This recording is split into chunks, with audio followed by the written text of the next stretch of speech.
Assalamualaikum warahmatullahi wabarakatuh. Alhamdulillahillazi hadana li hadza wa ma kunna linahtadiya laula an hadana Allah.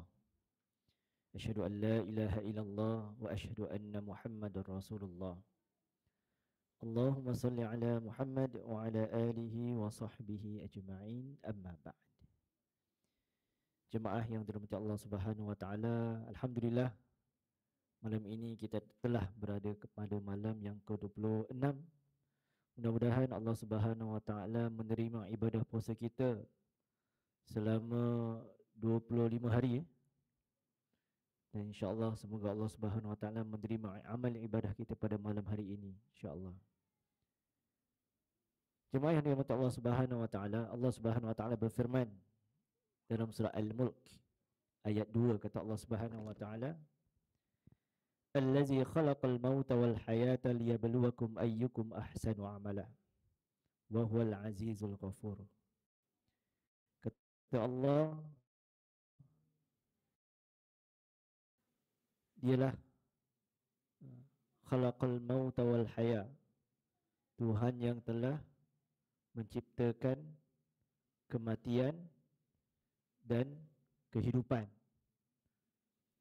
Liyabluwakum ayyukum ahsanu amala, untuk menguji kamu semua termasuk diri saya sendiri. Ayyukum, siapa-siapa antara kamu semua, ayyukum ahsanu amala, yang paling baik amalnya. Ketika kita salah satu persoalan, kenapa Allah Subhanahu Wa Taala tidak letak ayyukum aktsaru amala? Kenapa Allah Subhanahu Wa Taala tidak meletak yang paling baik itu di antara kamu tu yang apa? Maksudnya yang paling banyak amalan. Tapi Allah Subhanahu Wa Taala mengatakan yang kamu akan diuji itu yang paling baik amalan. Jemaah yang dirahmati Allah Subhanahu Wa Taala, di sini apa yang Allah nak bilang dekat kita, bahawa setiap perbuatan yang kita lakukan, setiap amalan yang kita lakukan itu mesti yang terbaik. Walaupun dia tidak banyak, tetapi walaupun satu je dia buat, tetapi satu itulah yang paling baik. Sebagian ulama termasuk Abu Darda, sahabat Nabi SAW, diriwayatkan bahawa walaupun seorang itu solat dia tak banyak, tetapi solat yang paling baik itulah yang paling terbaik. Banyak perkataan baik tapi maksudnya ada kualiti dalam ibadahnya. Selalu kita dengar ibadah apa yang dia terima oleh Allah Subhanahu Wa Taala, kan? Kalau solat, macam mana kita nak tahu solat kita itu diterima oleh Allah Subhanahu Wa Taala? Dua syarat selalu kita dengar. Pertama, ikhlas kerana Allah Subhanahu Wa Taala, niat kena betul. Kedua, ittiba', sesuai dengan petunjuk Nabi SAW.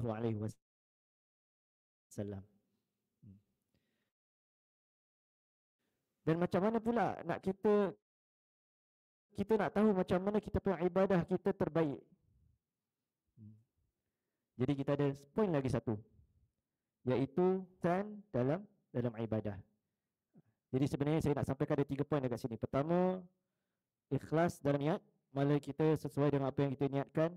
Kalau kita solat kerana Allah Subhanahu Wa Taala, kalau kita solat tarawih kerana Allah Subhanahu Wa Taala, betul-betul hanya kerana Allah. Yang kedua, ittiba', kira dengan apa yang diajarkan oleh Nabi SAW.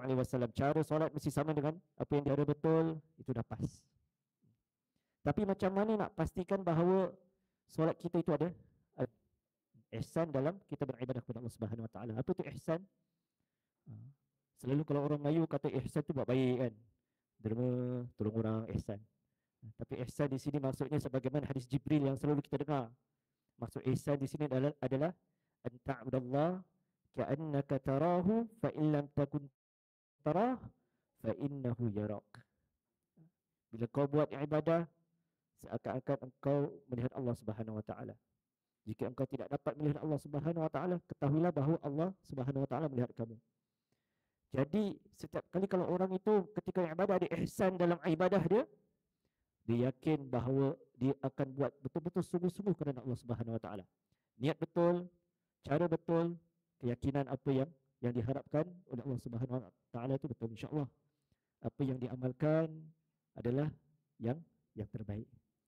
Jemaah yang dirahmati Allah Subhanahu wa taala, ringkas saja pada malam ini. Semoga setiap ibadah kita, setiap perbuatan kita itu ditambahlah satu lagi ihsan, supaya apa yang kita buat itu memang ada kualiti. Memang betul-betul kita nak buat kerana Allah Subhanahu wa taala, tahu bahawa apa maksud yang kita sampaikan tu. Bila kita buat itu, yang kita yakin Allah Subhanahu wa taala tu lihat kita. Apa yang kita buat itu, apa yang segala yang kita buat tu Allah nampak. Kan? Perkataan amalan-amalan baik Allah nampak, benda-benda buruk pun Allah nampak. So janganlah kita buat benda buruk kerana ihsan, bukan, tak ada kena-mengena. Tapi kalau kita buat ibadah itu, pastikan ada niat yang betul, ittiba', cara betul, lepas tu ihsan. Masukkan ihsan kerana Allah Subhanahu wa taala nampak apa yang kita buat.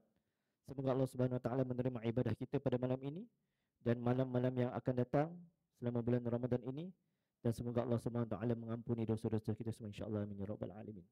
Subhanakallahumma wa bihamdika asyhadu an la ilaha illa anta astaghfiruka wa atubu ilaik. Assalamualaikum warahmatullahi wabarakatuh.